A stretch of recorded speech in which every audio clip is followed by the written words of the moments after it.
Hello everyone. तो हम आज बात करने वाले खेसारी लाल यादव जी के एक बहुत ही ज़बरदस्त देवी गीत के बारे में, जो कि आज शाम को ये सॉन्ग को रिलीज़ किया जा रहा है, जिसे लिखे हैं विशाल भारती जी और गाए हैं Khesari Lal Yadav ji.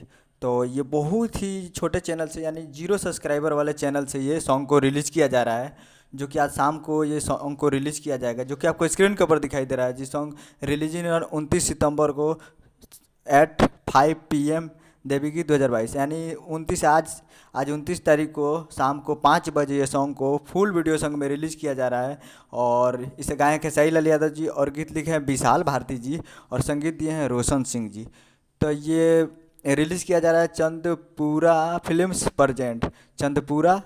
Present Bhojpuri YouTube channel पे, यानी नया चैनल है तो बहुत ही ज़बरदस्त होगा। तो आप लोग जाइए और सॉन्ग को आज शाम को 5 बजे ये सॉन्ग को रिलीज़ किया जा रहा है। कुछ ही देर में ये सॉन्ग को रिलीज़ किया जाएगा, तो आप लोग जाइए और प्यार दीजिए। उम्मीद कर रहा हूँ वीडियो अच्छा लगा तो चैनल को सब्सक्राइब करके बेल आइकन प्रेस कर दीजिएगा। मिलते हैं अगले वीडियो में, तब तक के लिए जय हिंद जय भोजपुरी।